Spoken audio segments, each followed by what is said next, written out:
Hello दोस्तों, संविधान का यह प्रैक्टिस सेट 6 है। इसमें टॉप 15 क्वेश्चंस है जो किसी भी कॉम्पिटिटिव एग्जाम के लिए बहुत इंपॉर्टेंट है। तो आप इस वीडियो को अंत तक जरूर देखिएगा।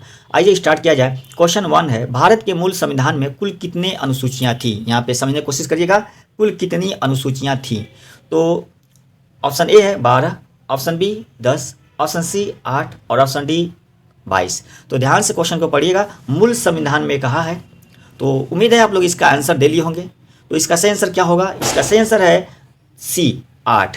मूल संविधान में कुल अनुसूचियों की संख्या 8 थी, लेकिन वर्तमान में अगर देखा जाए तो वर्तमान में अनुसूचियों की संख्या कितनी है? तो वर्तमान में अनुसूचियों की संख्या 12 है। वर्तमान में कितनी है? तो वर्तमान में अनुसूचियों की संख्या कितनी है? 12 है। ठीक है ना। आइए देखा जाए कि ये जो 4 अनुसूचियां जुड़ी हुई हैं ये कब जोड़ा गया था और कौन सा संशोधन था। ठीक है, तो आइए देखा जाए। इसको ध्यान से आप समझने की कोशिश करिएगा। जो प्रथम संविधान संशोधन अधिनियम, प्रथम संविधान संशोधन अधिनियम 1951, यानी 1951 में संविधान में प्रथम संशोधन हुआ और 1951 में यह अनुसूची किसको 9 को जोड़ा गया। अनुसूची 9 को जोड़ा गया, जिसमें किसका प्रावधान किया गया है? भूमि सुधार का। क्या? भूमि सुधार, यानी जमींदारी जो व्यवस्था थी इसको क्या कर दिया गया? तो जमींदारी व्यवस्था को समाप्त कर दिया गया। याद रखिएगा, प्रथम संविधान संशोधन कॉन्स्टिट्यूशनल क्या है एक्ट जो है 1951 में अनुसूची 9 भूमि सुधार यानी जमींदारी व्यवस्था को क्या कर दिया गया? समाप्त कर दिया गया। उसके बाद अगर देखा जाए, पॉइंट नोट कर लीजिएगा। और हम दूसरा देखें तो दूसरा पॉइंट क्या है? ये अनुसूची 10 कब जोड़ा गया था? अनुसूची 10 कब जोड़ा गया था? तो यह अनुसूची जोड़ा गया था क्या कि 52वां संविधान संशोधन हुआ, 52वां कॉन्स्टिट्यूशन एक्ट हुआ।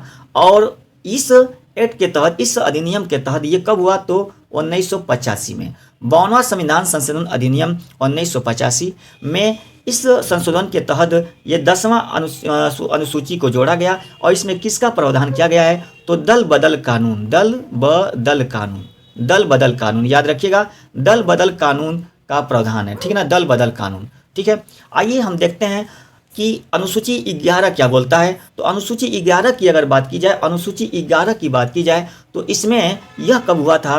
तो यह हुआ था, ध्यान दीजिएगा, यह कब हुआ था? तो यह 73वां संविधान था, 73वां संविधान संशोधन अधिनियम, 73वां संविधान संशोधन अधिनियम 1993, 1993। हालांकि ये 1992 में हुआ, जो कि लागू हुआ था 1993 में। ठीक है ना, तो कहीं आपको 1993, 92, 93 है। ठीक है, याद रखिएगा, लागू हुआ था 1993 में और ये 92 में ये बना था। ठीक है ना, याद रखिएगा। तो इसमें किसका प्रावधान है? तो पंचायत का प्रावधान। याद रखिएगा, पंचायत व्यवस्था का प्रावधान है। ठीक है ना। लेते हैं अगला पॉइंट। इसमें अगर देखा जाए तो 12वां अनुसूची की अगर बात की जाए तो 12वां क्या है? तो अनुसूची 12वां है 74वां संविधान। थोड़ा सा कलर चेंज कर दें यहीं पे इसको। तो 74वां संविधान संशोधन हुआ। ठीक है ना, 74वां संविधान संशोधन हुआ और कब हुआ? 1993 में ही, 1993 में ही। ठीक है ना, 1993 में ही। और इसमें भी किसका वर्णन है? थोड़ा सा इसको हम हटा दें। अब देखिएगा, तो ये 12वां संविधान संशोधन, 12वां अनुसूची, अनुसूची कौन? 12वां। ये कब? तो 74वां संविधान संशोधन, 74वां अमेंडमेंट एक्ट कब हुआ? 1993। ठीक है ना, 1993। और इसमें किसका वर्णन किया गया है? तो नगर पालिका का वर्णन किया गया। किसका है? तो नगर पालिका। ठीक है, नगर पालिका। उम्मीद है पॉइंट क्लियर हो गया होगा। तो ये 4 अनुसूचियों को बाद में जोड़ा गया। कब जोड़ा गया? आपने इस पॉइंट को देखा। ठीक है, लेते हैं अगला पॉइंट। अगर हम अदर ऑप्शन की बात किया जाए तो यहाँ पे 22 भाग है ना। मूल संविधान में कुल कितने भाग हैं? तो 22 भाग थे। ठीक है ना, 22 भाग है। ठीक है, 22 भाग है। अनुसूचियां कितनी थी? 8। तो इसका आंसर क्या होगा? तो इसका आंसर क्या होगा? ये सी होगा, 8 थी। ठीक है, आइए लेते हैं अगला क्वेश्चन।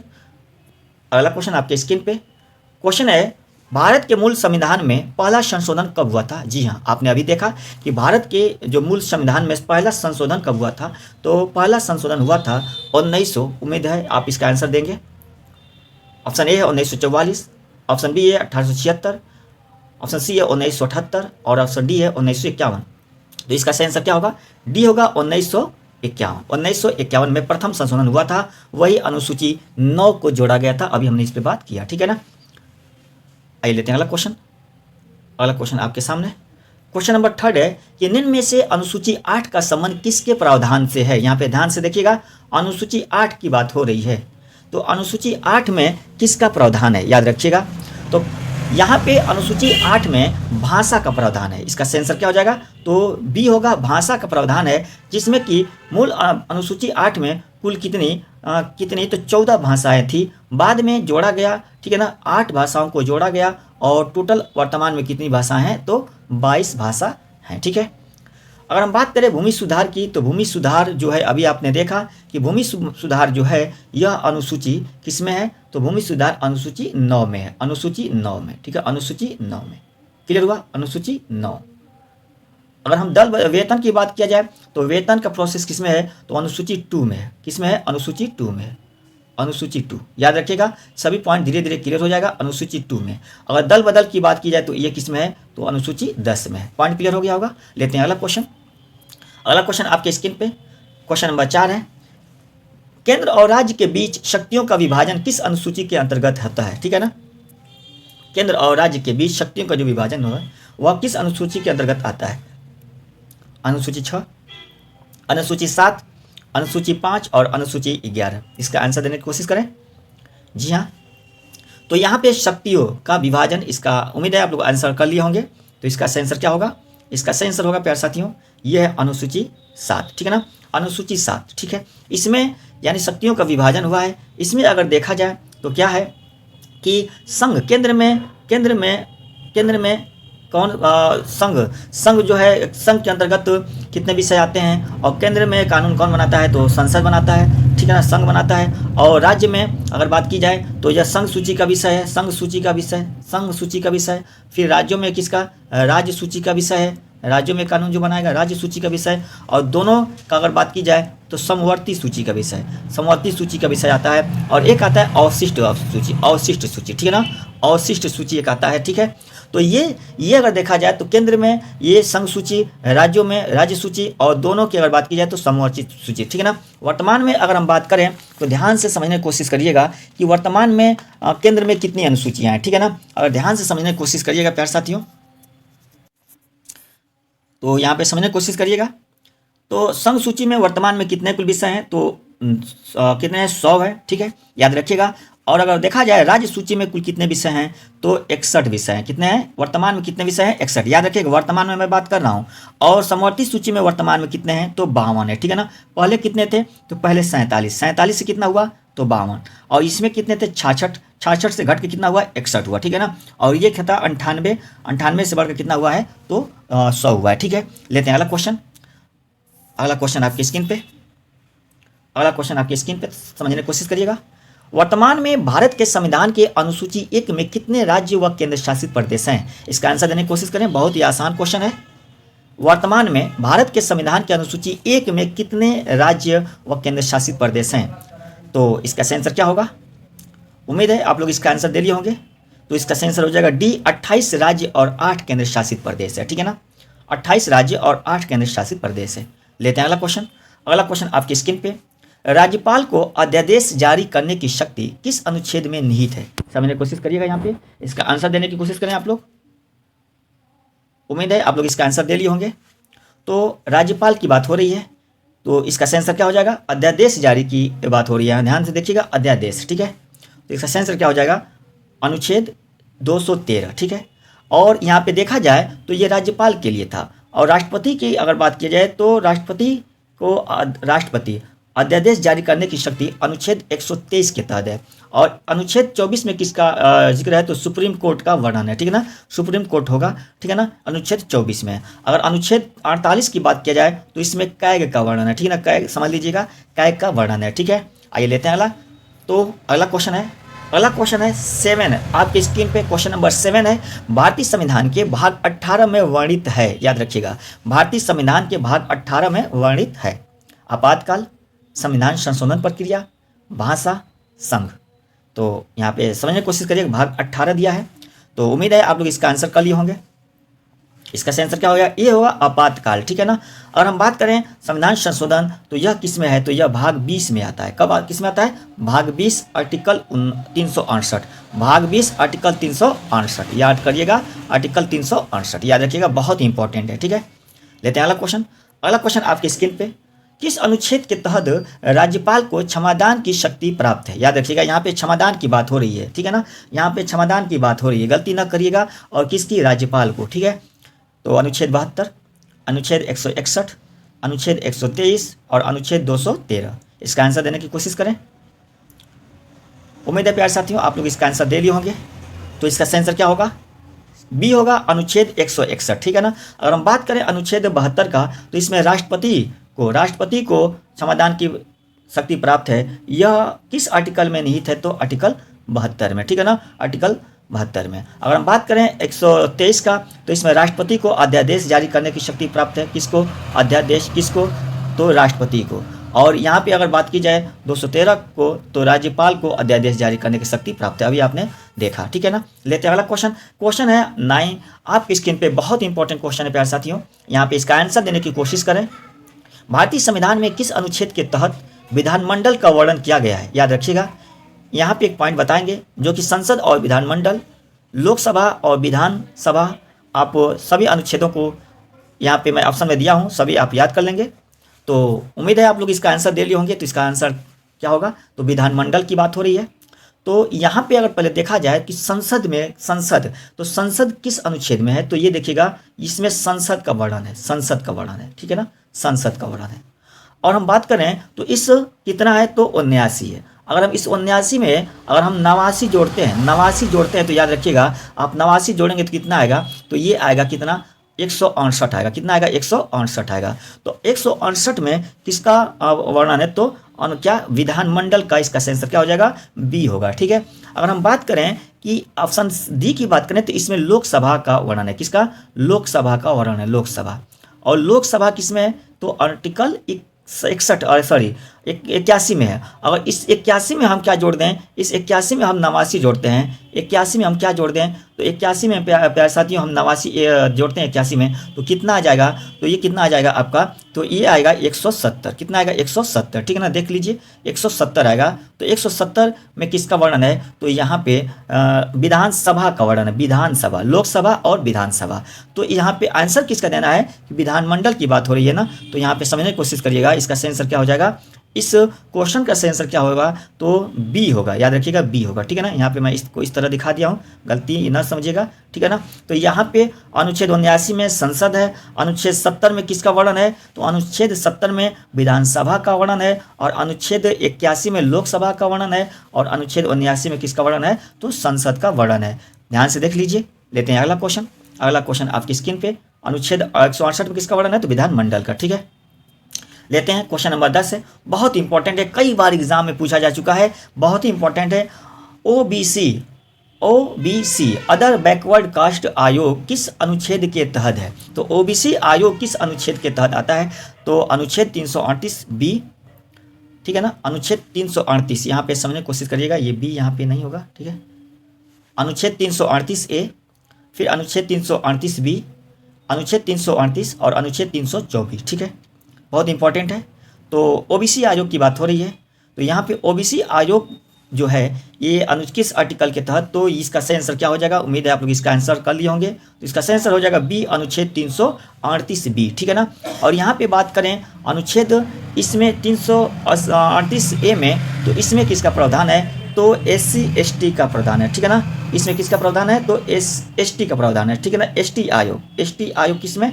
तो अनुच्छेद 338 में, और अनुच्छेद 338 में SC आयोग का प्रावधान है, SC आयोग, याद रखिएगा। यहाँ पे ST आयोग याद रखिएगा, आयोग, और इसमें किसका है? SC आयोग, ठीक है ना, गलती ना करिएगा। और यहाँ पे देखा जाए 324 में, तो यह निर्वाचन आयोग की बात है, निर्वाचन आयोग का प्रावधान है, निर्वाचन आयोग। तो ये तीनों आयोग बहुत इंपॉर्टेंट है, चारों, आप इसको हर हाल में रट लीजिएगा, ठीक है ना। लेते हैं अगला क्वेश्चन आपकी स्क्रीन पे। अगला क्वेश्चन कौन है? ध्यान से समझने की कोशिश करिएगा। यह है भारतीय संविधान में समवर्ती सूची की अवधारणा ली गई है, बहुत इंपॉर्टेंट है। एक क्वेश्चन यहाँ से तय मिलता है कि कौन सा पॉइंट कहाँ से लिया गया है भारतीय संविधान में, इसको आप समझने की कोशिश करिएगा। भारतीय संविधान में समवर्ती सूची की अवधारणा ली गई है। सामने स्क्रीन पे क्वेश्चन नंबर 11 है कि भारतीय संविधान में समवर्ती सूची की अवधारणा ली गई है। ध्यान से समझिएगा, समवर्ती सूची की अवधारणा कहाँ से ली गई है? तो इसका आंसर देने की कोशिश करें। ऑप्शन ए ऑस्ट्रेलिया से, ऑप्शन बी कनाडा से, ऑप्शन सी आयरलैंड से, और ऑप्शन डी है अमेरिका से। तो इसका सही आंसर दें। उम्मीद है आप लोग इसका आंसर दे लिए होंगे। तो इसका सही आंसर होगा ए, ऑस्ट्रेलिया से। और हम बी की बात करें तो यहाँ से क्या लिया गया है, तो संघात्मक शासन व्यवस्था। संघात्मक शासन व्यवस्था कहाँ से, तो कनाडा से। आयरलैंड की बात किया जाए तो आयरलैंड से पॉइंट को देखिए प्यार साथी, बहुत ही इंपॉर्टेंट यहाँ पे है। आयरलैंड वाला देखा जाए तो यहाँ से क्या लिया गया है, तो यहाँ से नीति निर्देशक तत्व, नीति निर्देशक तत्व, नीति निर्देशक तत्व बहुत इंपॉर्टेंट है। और हम अगर बात करें आगे, तो आगे का जो पॉइंट है अमेरिका से क्या लिया गया है, तो न्यायिक, याद रखिएगा न्यायिक पुनरावलोकन, ठीक है ना।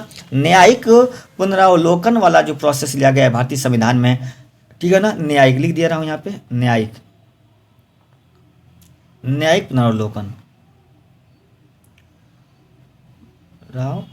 पुनरावलोकन, ठीक है ना। पॉइंट क्लियर कर लीजिएगा, थोड़ा सही से देख लीजिएगा। तो ये रहा आपका 11, क्वेश्चन नंबर 11। लेते हैं अगला क्वेश्चन आपके सामने। क्वेश्चन नंबर 12 है, भारतीय संविधान में संघवाद किस देश से लिया गया है। संघवाद, फिर यहाँ पे संघवाद की बात हो रही है, तो यहाँ पे संघवाद शब्द आ गया, तो क्या लेंगे यहाँ पे, सही आंसर क्या हो जाएगा। Option A Canada, option B America, option C Germany और ऑप्शन डी है ब्रिटेन। तो इसका आंसर दीजिए। उम्मीद है आप लोग इसका आंसर दे लिए होंगे। सही आंसर होगा आपका ए होगा कनाडा, ठीक है ना। लेते हैं अगला क्वेश्चन। संसदीय जो व्यवस्था लिया गया है प्यारे साथियों, समझने की कोशिश करिएगा। जो संसदीय व्यवस्था लिया गया है ये कहाँ से लिया गया है, तो ब्रिटेन से। संसदीय व्यवस्था, संसदीय व्यवस्था कहाँ से लिया गया है, आप याद रखिएगा, बहुत इंपॉर्टेंट है यहाँ पे। आप यहाँ पे कंफ्यूज न रहिएगा। संसदीय अगर शब्द जोड़ दे तो आप क्या कहिएगा, संसदीय व्यवस्था लिया गया कहाँ से, तो ब्रिटेन से लिया गया है, याद रखिएगा, ठीक है। और यहाँ पे आपातकाल की अगर बात की जाए, आपातकाल वाला प्रोसेस कहाँ से लिया गया है, तो आपातकाल का प्रोसेस कहाँ से लिया गया है, जिसमें कि राष्ट्रीय आपात और राजकीय आपात जब प्रोसेस लिया गया ये जर्मनी से लिया गया है, ठीक है ना। और अमेरिका से जो वित्त आपात वाला प्रोसेस है, वित्तीय आपात का प्रोसेस कहाँ से लिया गया है, तो अमेरिका से लिया गया है, ठीक है ना, याद रखिएगा। लेते हैं अगला क्वेश्चन। अगला क्वेश्चन आपके स्क्रीन पे, सुभाष चंद्र बोस के राजनीतिक गुरु कौन थे। सुभाष चंद्र बोस के राजनीतिक गुरु कौन थे, बहुत इंपॉर्टेंट क्वेश्चन है। Option A Gopal Krishna Gokhale, Chittaranjan Das, Hitler, Gandhi ji. तो यहाँ पे समझने की कोशिश करिएगा। गोपाल कृष्ण गोखले जो है ये गांधी जी, गोपाल कृष्ण गोखले गांधी जी के राजनीतिक गुरु थे। किसके, गांधी जी के, ठीक है। और हम बात करें तो हिटलर ने सुभाष चंद्र बोस को क्या कहा था, तो नेताजी कहा था, नेताजी। हिटलर ने सुभाष चंद्र बोस जी को क्या कहा था, नेताजी कहा था, ठीक है ना। और गांधी जी क्या कहते, गांधी जी को राष्ट्रपिता सुभाष चंद्र बोस ने कहा था। गांधी जी को राष्ट्रपिता किसने कहा था, राष्ट्रपिता सुभाष चंद्र बोस ने राष्ट्रपिता किसने कहा था, तो गांधी जी को राष्ट्रपिता सुभाष चंद्र बोस ने कहा था। यहाँ पे इसका आंसर क्या होगा, बी होगा चित्तरंजन दास, ठीक है। लेते हैं अगला क्वेश्चन। अगला क्वेश्चन आपके स्क्रीन पे, मार्ले मिंटो सुधार अधिनियम किस अधिनियम को कहते हैं, याद रखिए बहुत इंपॉर्टेंट है। मार्ले मिंटो सुधार अधिनियम 1919 के अधिनियम को, 1909 के अधिनियम को, 1973 के अधिनियम को और 1984 के अधिनियम को। इसका सही आंसर क्या होगा, उम्मीद है आप लोग इसका आंसर दे लिए होंगे। तो इसका सही आंसर हो जाएगा बी 1909 के अधिनियम को, ठीक है ना, 1909 के अधिनियम को, याद रखिएगा। और यहाँ पे देखा जाए तो ये क्या है, रेगुलेटिंग एक्ट। इस अधिनियम क्या कहते हैं, रेगुलेटिंग, थोड़ा सा सही से लिख दूँ यहाँ पे। इसका सही आंसर क्या हो जाएगा, बी होगा। इसका क्या होगा, रेगुलेटिंग एक्ट, ये वाला है आपका। और 1773 और 1784 पिट्स इंडिया एक्ट, ठीक है ना, याद रखिएगा, पिट्स इंडिया एक्ट। लेते हैं अगला क्वेश्चन। और इस प्रैक्टिस सेट का ये लास्ट क्वेश्चन है जो कि बहुत इंपॉर्टेंट है प्यारे साथियों। इसका आंसर देने की कोशिश करें। यूएनओ का सबसे बड़ा अंग होता है, यूएनओ का सबसे बड़ा अंग, याद रखिएगा। यूएनओ की स्थापना 24 अक्टूबर 1945 ईस्वी को हुआ था। और वर्तमान में यूएनओ में कुल कितने देश हैं, तो 193 देश हैं। और 100 जो लास्ट देश है 193वां देश कौन है, तो दक्षिणी सूडान है। कौन, दक्षिणी सूडान, याद रखिएगा, ये पॉइंट क्लियर रखिएगा। और इसका आंसर क्या होगा, सबसे बड़ा अंग कौन है यूएनओ का, तो सबसे बड़ा अंग है प्यारे साथियों वह है बी, महासभा। ये जो है जनरल असेंबली यूएनओ का सबसे बड़ा अंग है। अगर हम बात करें तो सबसे मुख्य अंग कौन है, तो सबसे मुख्य अंग सुरक्षा परिषद है। सबसे मुख्य अंग पूछेगा तो क्या कहिएगा, देखिए बड़ा महासभा, और मुख्य शब्द पूछेगा सबसे मुख्य अंग कौन है यूएनओ का, तो क्या बताइएगा, सुरक्षा परिषद बताइएगा। ठीक है ना, सुरक्षा परिषद बताइएगा। लेते हैं अगला क्वेश्चन। तो अगला क्वेश्चन नहीं है, ये है आपका टॉप 15 क्वेश्चन। टॉप 15 क्वेश्चन था जो कि आपके एग्ज़ाम के लिए बहुत इंपॉर्टेंट थे। आप बताइएगा कि ये क्वेश्चन कैसा रहा प्यारे साथियों। अगर यह वीडियो, यह क्वेश्चन बेहतर रहा हो तो आप इस वीडियो को लाइक करिएगा और आगे शेयर जरूर कीजिएगा। अगर आप इस चैनल पे फर्स्ट टाइम हैं तो इसे सब्सक्राइब कर लें और बेल आइकन की घंटी जरूर प्रेस करें, ताकि जैसे ही मैं वीडियो अपलोड करूं आप तक उसका नोटिफिकेशन पहुंच जाए। प्यारे साथियों, संविधान का प्रैक्टिस सेट जारी है। अब तक ये 6 प्रैक्टिस सेट अपलोड हो चुका है। प्लेलिस्ट में जाकर संविधान प्रैक्टिस सेट नाम से प्लेलिस्ट पड़ा हुआ है, वहाँ पे जाकर देख लें। भूगोल का भी प्रैक्टिस सेट है, आपका प्रैक्टिस सेट 5 है, उसको भी देख लीजिए। और यूपी स्पेशल का भी प्रैक्टिस सेट है प्यारे साथियों। इन सभी प्रैक्टिस सेट को देख लेते हैं। तो अगर आप किसी भी कॉम्पिटिटिव एग्जाम की तैयारी करते हैं तो यहाँ से क्वेश्चन आपको एग्ज़ाम हाल में देखने को मिल जाएंगे। तो मिलते हैं अगले वीडियो में इसी तरह के क्वेश्चन के साथ। Thanks for watching.